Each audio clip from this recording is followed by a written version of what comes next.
Elisabeth, Her Royal Highness Duchess in Bavaria, Imperial and Royal Apostolic Majesty, the Empress of Austria and the Queen of Hungary.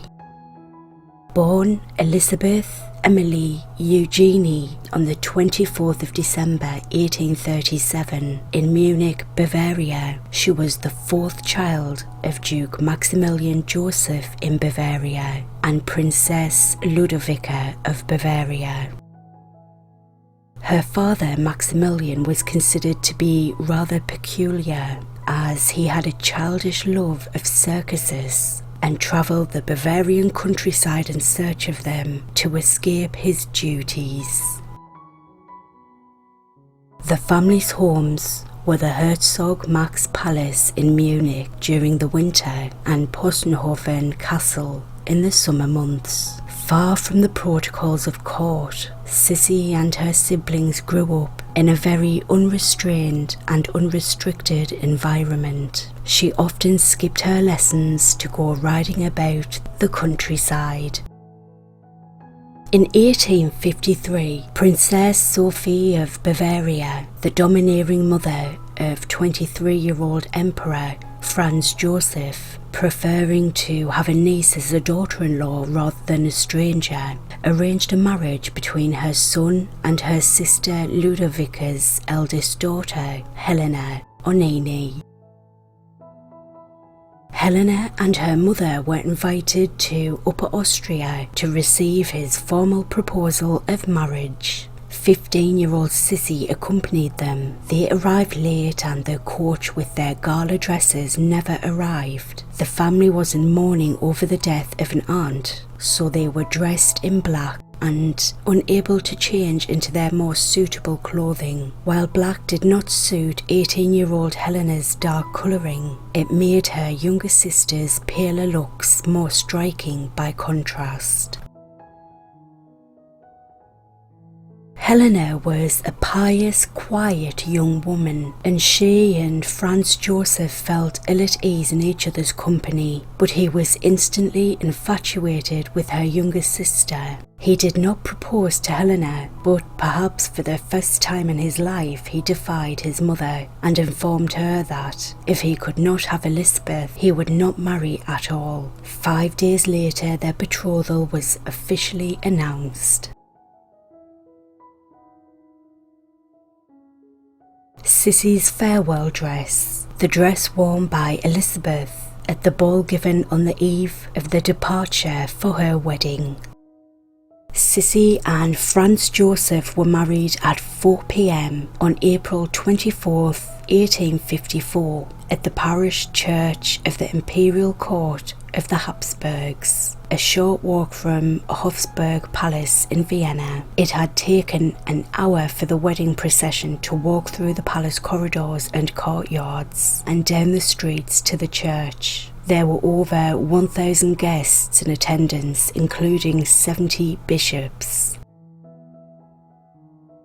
The emperor, in most cases, behaved generously and tactfully with his wife. However, Franz Joseph was introduced to intimacy by experienced countesses and courtesans, and it can be questioned whether he was tender and patient enough with the young and inexperienced Sissi. Probably not, because Elizabeth was not fond of intimacy at the early stages of their marriage or later. The morning after, she had to attend the family breakfast, which was very hard for the shy empress, as everyone knew what had happened in the wedding bed. Later in her memoirs, she often returned to this morning and remembered it with horror. Several years later, she said, "The emperor was so accustomed to obedience. For me it was terrible, but I went to breakfast for his sake." Elizabeth was strongly attached to her parents, especially her mother, and was still a child in search of an identity of her own when an adult role with unusual obligations and restrictions was imposed upon her. Elizabeth, who was shy and introverted by nature, and more so among the stifling formality of court life, had difficulty adapting to the Hofburg and its rigid protocols and strict etiquette. Within a few weeks, Elizabeth started to display health problems. She had fits of coughing and became anxious and frightened whenever she had to descend a narrow, steep staircase. Within 2 months of her marriage, she was surprised to find she was pregnant. On the 5th of March 1855, the 17-year-old Empress of Austria delivered a daughter who was christened the same day, Sophie Friederike Dorothea Maria Josepha, after Franz Joseph's mother. The infant was named and christened without Elizabeth even knowing. The elder Archduchess Sophie, who often referred to Elizabeth as a silly young mother, not only named the child after herself without consulting Sissi, but took complete charge of the baby, refusing to allow Elizabeth to breastfeed or otherwise care for her own daughter. A second daughter, Archduchess Gisela, was born a year later. Even though they were both girls and did not need to be educated for duties a monarch would be obliged to fulfill, Sophie and Gisela, right from being baptized, were taken away from Elizabeth by Sophie of Bavaria, who was both Elizabeth's aunt and mother-in-law, on account of Elizabeth being too young to raise 2 children. Elizabeth later commented, "She took my children from me straight away. I was only allowed to see them when she gave her consent. I could only concede and seldom went to see them." No matter how long Elizabeth begged Franz Joseph to discuss the matter with his mother, her cries went unheard. Eventually, Franz Joseph did discuss the problem with his mother, and Elizabeth eventually began to openly express her wishes to her mother-in-law, and even took the little girls with her as she travelled. One day she found a pamphlet on her desk with the following words underlined: "The natural destiny of a queen is to give an heir to the throne. If the queen is so fortunate as to provide the state with a crown prince, this should be the end of her ambition. She should by no means meddle with the government of an empire, the care of which is not a task for women. If the queen bears no sons, she is merely a foreigner in the state, and a very dangerous foreigner too, for as she can never hope to be looked on kindly here, and must always expect to be sent back whence she came, so will she always seek to win the king by other than natural means. She will struggle for position and power by intrigue and the sowing of discord, to the mischief of the king, the nation, and the empire."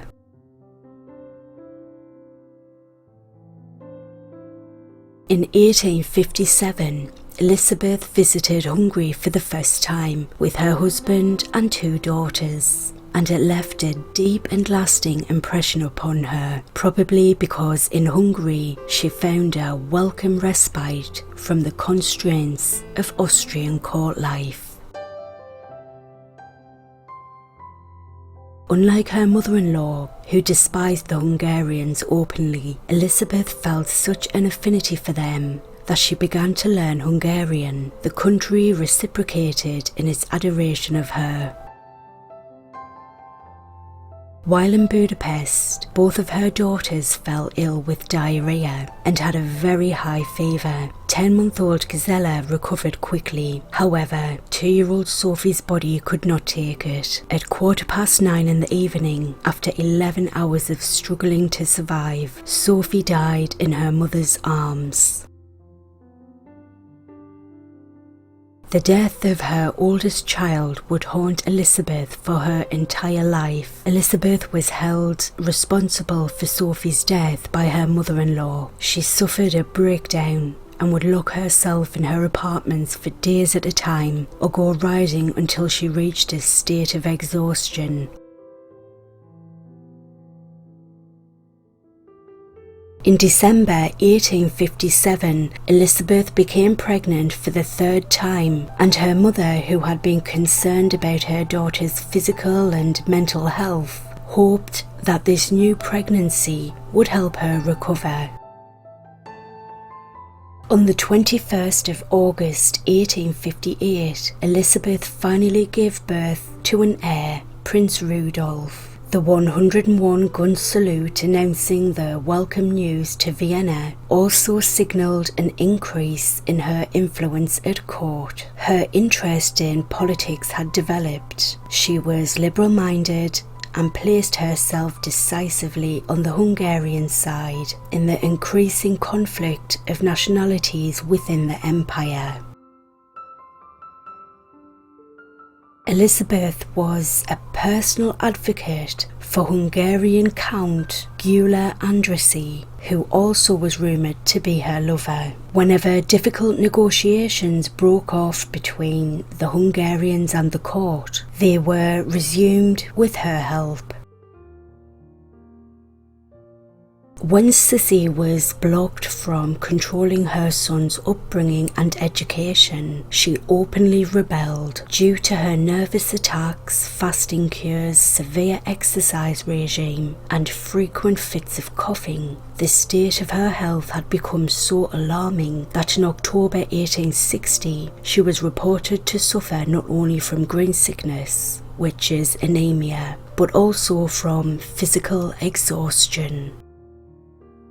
A serious lung complaint of tuberculosis was feared by Dr. Skoda, a lung specialist, who advised a stay on Madeira. During this time, the court was rife with malicious rumours that Franz Joseph was having a liaison with an actress named Frau Rohl, leading to speculations today that Elizabeth's symptoms could have been psychosomatic or a result of venereal disease. Elizabeth seized on the excuse and left her husband and children to spend the winter in seclusion. 6 months later, a mere 4 days after her return to Vienna, she again experienced coughing fits and fever. She ate hardly anything and slept badly. She had a condition known today as anorexia nervosa and also was most likely bulimic.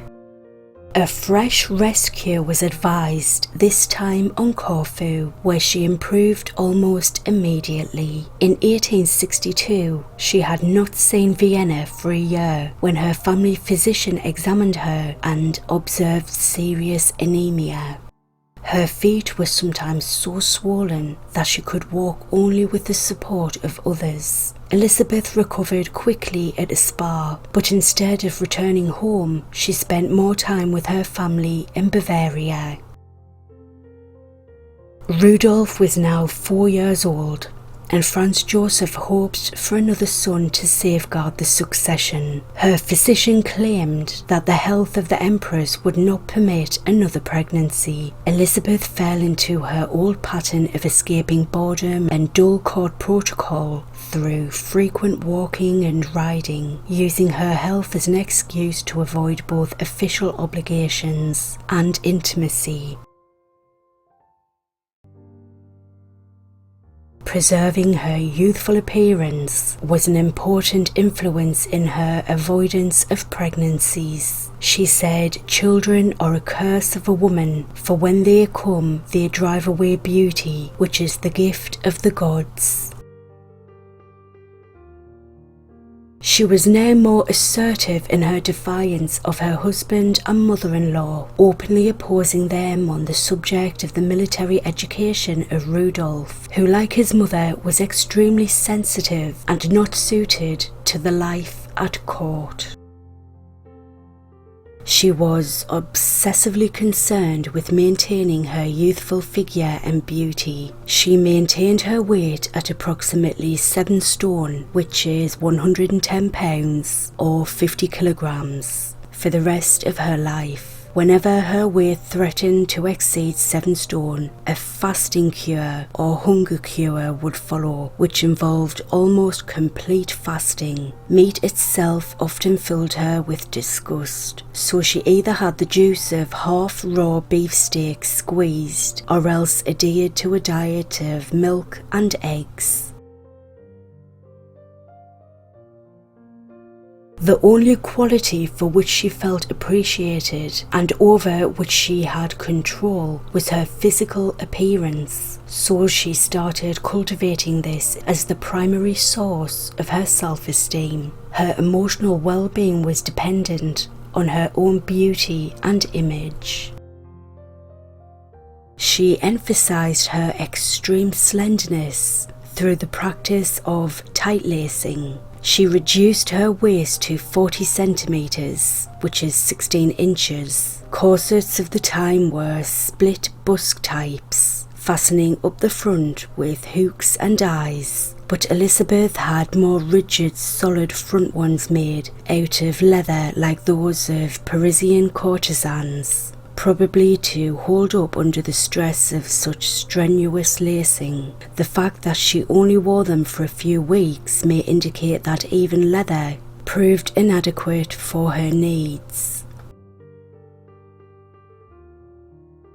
She never wore petticoats or any other underlinen and was often literally sewn into her clothing to bypass waistbands, creases and wrinkles, and to further emphasize the fashionable wasp waist that became her hallmark. She would weigh herself up to 3 times a day and take daily steam baths to prevent weight gain. Sometimes she would binge eat. On one occasion, she astonished her travelling companions when she visited a restaurant where she drank a full bottle of champagne, ate 2 grilled whole chickens and an Italian salad, and finished with a considerable quantity of cake. She had a spiral staircase built from her living room into the kitchen so that she could reach it in private.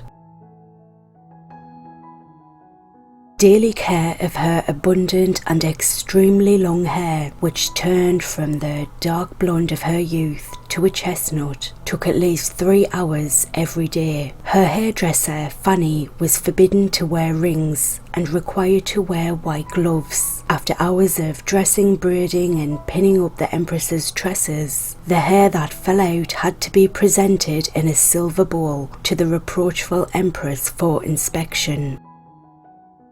Fanny secreted the combed out hairs under her apron on a piece of adhesive tape and could show the Empress a clean comb. Her hair was washed with eggs and cognac once every 2 weeks. All activities were cancelled for that day.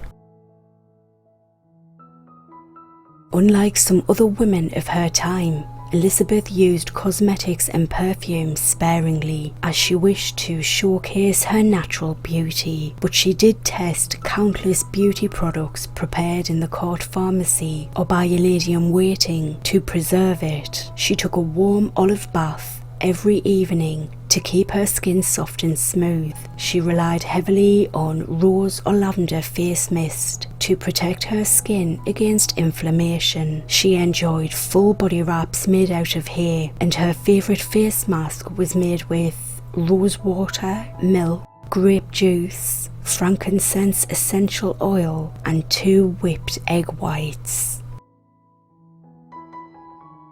She applied slices of raw veal and slug slime or crushed strawberries to her face, binding it with a leather mask to keep the meat in constant contact with her skin while sleeping. She slept without a pillow on a metal bedstead, all the better to retain her upright posture. She was heavily massaged and often slept with cloths soaked in either violet or cider vinegar above her hips to preserve her slim waist, and her neck was wrapped with cloth soaked in toned washing water.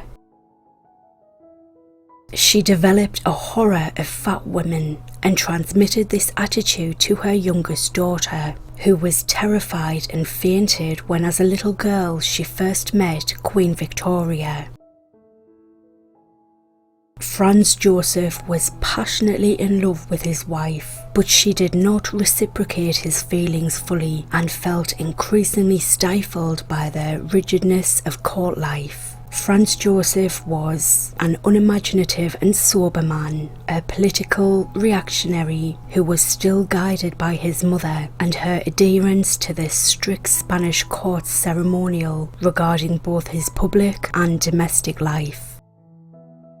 Elizabeth inhabited a different world altogether. Restless to the point of hyperactivity, naturally introverted and emotionally distant from her husband, she fled him as well as her duties of court life, avoiding them both as much as she could. He indulged her wanderings but constantly and unsuccessfully tried to tempt her into a more domestic life. Elizabeth was an emotionally complex woman. In 1871, when the Emperor asked her what she would like as a gift for Saint's Day, she listed a young tiger and a medallion, and then said, "But a fully equipped lunatic asylum would please me most."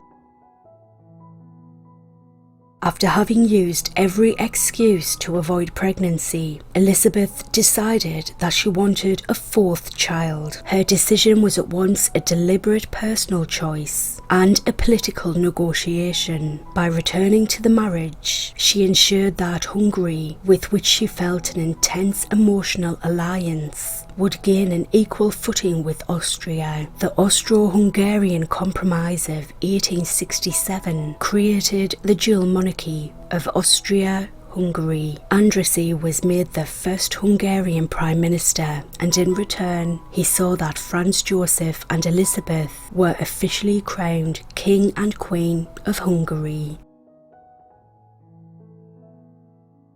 The Emperor and Empress rode in a magnificent state carriage drawn by 8 white horses. At the moment that the procession began to move, a salute of 101 guns was fired from the citadel. The procession was headed by mounted police, followed by the carriage of the governor of the city, and then by the chief of police.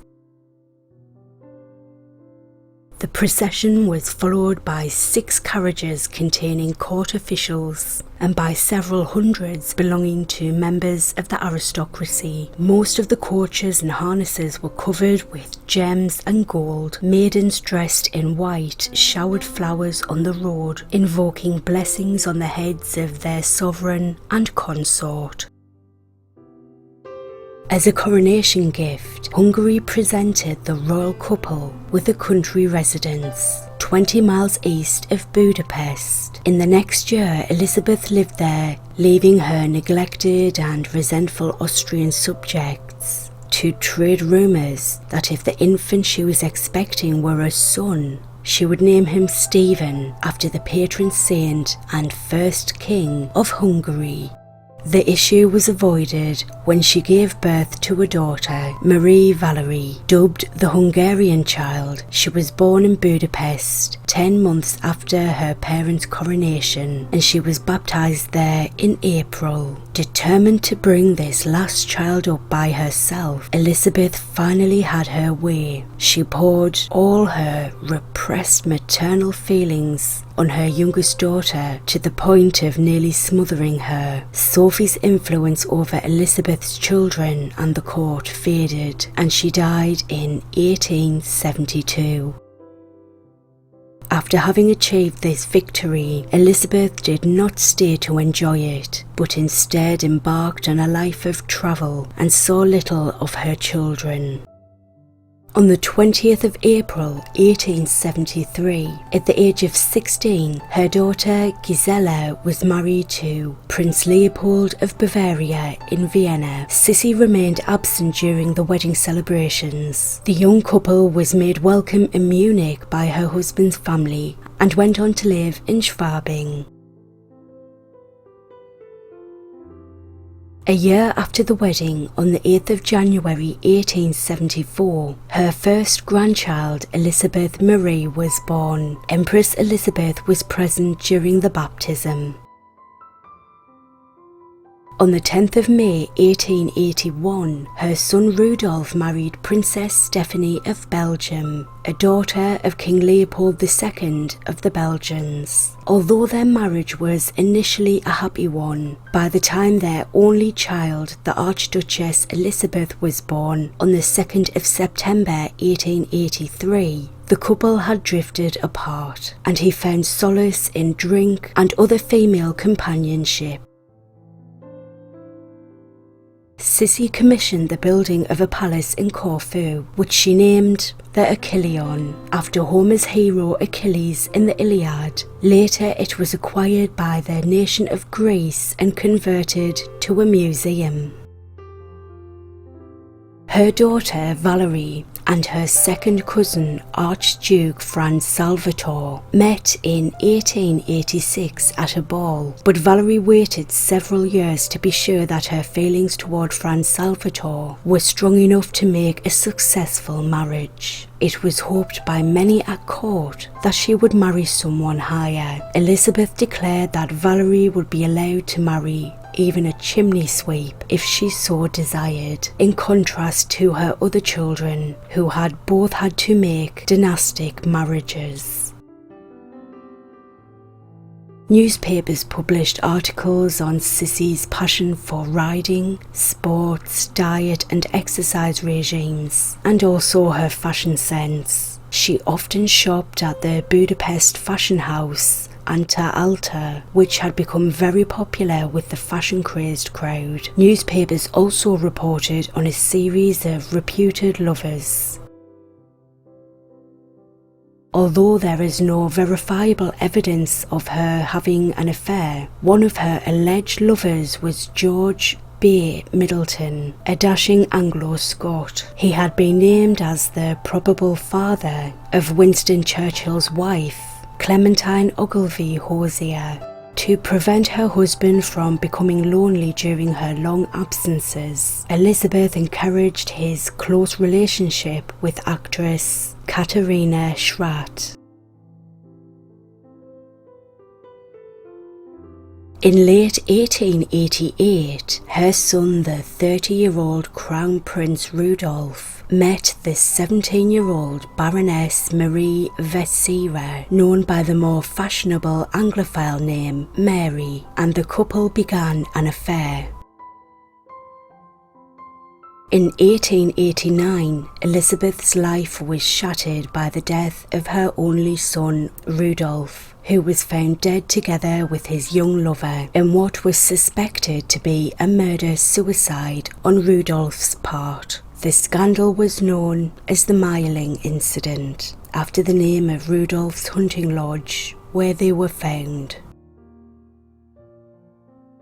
As suicide would prevent him from being given a church burial, Rudolf was officially declared to have been in a state of mental unbalance, and he was buried in the imperial crypt in Vienna. Mary's body was smuggled out in the middle of the night and secretly buried in the nearby village cemetery.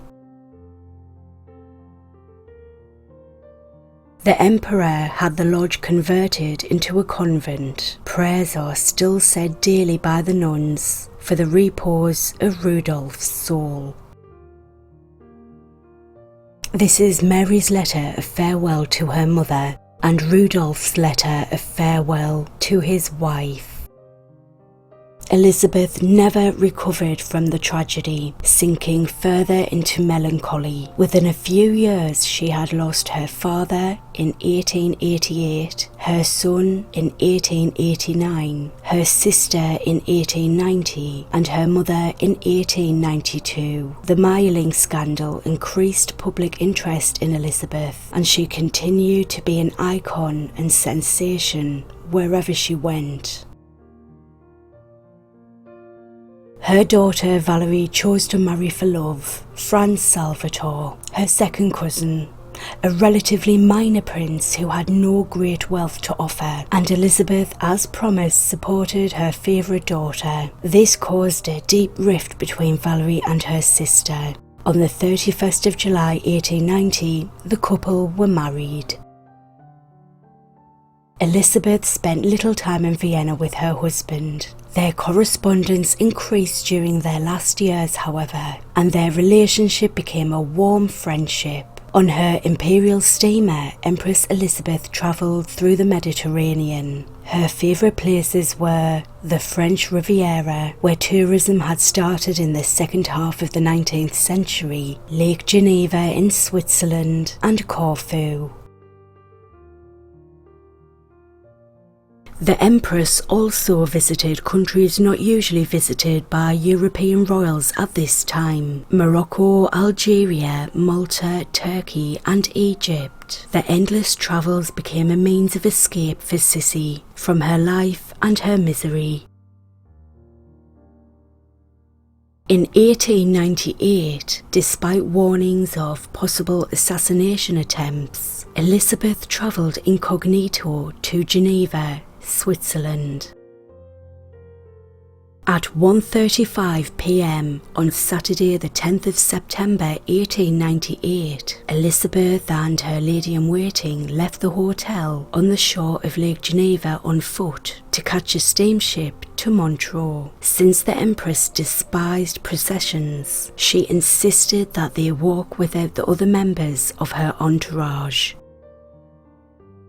They were walking along the promenade when the 25-year-old Italian anarchist Luigi Lucchini approached them, attempting to peer underneath the Empress's parasol. According to her lady-in-waiting, as the ship's bell announced their departure, Luigi Lucchini seemed to stumble and made a movement with his hand as if he wanted to maintain his balance.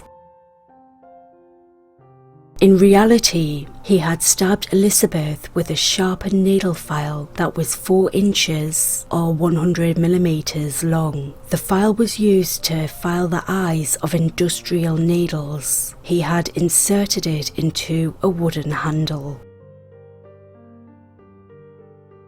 Luigi Lucchini had originally planned to kill the Duke of Orleans, but the pretender to France's throne had left Geneva earlier than planned. Failing to find him, the assassin selected Elizabeth when a Geneva newspaper revealed her true identity.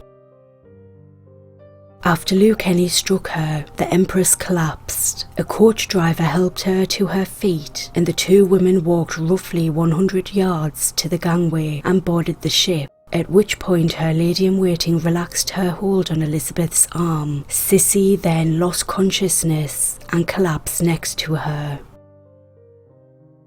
A doctor was called, but only a former nurse, a fellow passenger, was available. The boat's captain was ignorant of Elizabeth's identity, and since it was very hot on deck, advised them to disembark and go back to her hotel. The boat turned back to Geneva. Elizabeth was carried back to the hotel by 6 sailors on a stretcher, improvised from a sail. Elizabeth was undressed when a few small drops of blood and a small wound were noticed. When they then removed her from the stretcher to the bed, she was clearly dead.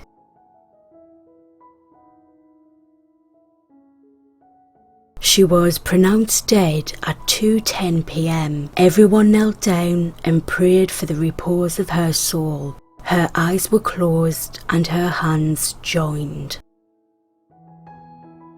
When Franz Joseph received the telegram informing him of Elizabeth's death, his first fear was that she had committed suicide. It was only when a later message arrived detailing the assassination that he was relieved of that notion. The autopsy was performed the next day. The weapon had penetrated 3.33 inches into Elizabeth's thorax, fractured the 4th rib, pierced the lung, and penetrated the heart before coming out the base of the left ventricle. Due to pressure from her extremely tight corseting, the hemorrhage of blood into the sac around the heart was slowed to mere drops. Until this sac filled, her heart was not impeded, which is why she was able to walk up the boat's boarding ramp. Had the weapon not been removed, she would have lived, as it would have acted like a plug to stop the bleeding. On Wednesday morning, Elizabeth's body was carried back to Vienna aboard a funeral train. The inscription on her coffin read, "Elizabeth, Empress of Austria." The Hungarians were outraged, and the words, "the Queen of Hungary," were hastily added. The Austro-Hungarian Empire was in deep mourning. 82 sovereigns and high-ranking nobles followed her funeral on the morning of the 17th of September to the tomb in the Capuchin Church. On the promenade in Narrated, there is a monument to Sissi. Lucchini was brought before the Geneva court, furious that the death sentence had been abolished in Geneva. He demanded that he be tried according to the laws of the canton of Lucerne, which still had the death penalty. Signing the letter, Luigi Lucchini, anarchist and one of the most dangerous.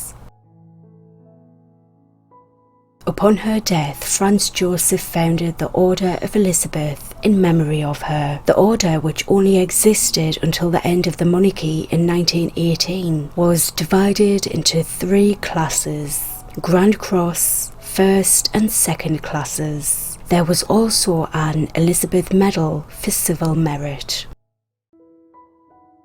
A few days after the funeral, Robert of Parma wrote in a letter to his friend that it was pitiful to look at the emperor. He showed a great deal of energy in his immense pain, but at times could see all the immensity of his grief. Franz Joseph never fully recovered from the loss. He told his relatives, "You'll never know how important she was to me, and you will never know how much I love this woman." Franz Joseph died on the evening of the 21st of November 1916 at the age of 86. His death was a result of developing pneumonia of the right lung several days after catching a cold while walking in the park with the King of Bavaria.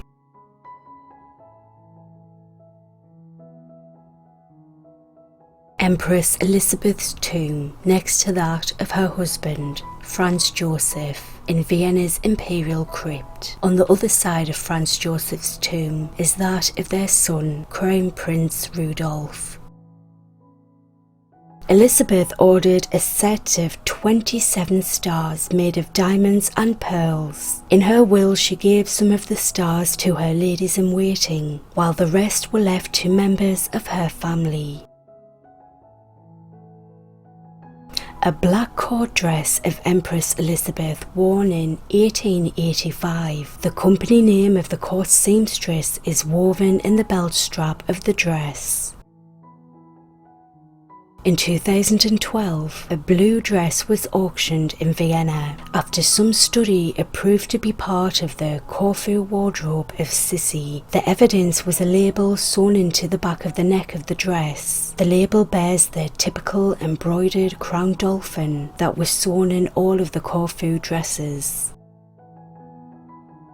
This is Sissi's cocaine syringe. It was part of her travel first aid kit. Cocaine was widely used in the 19th century as a sedative and antidepressant.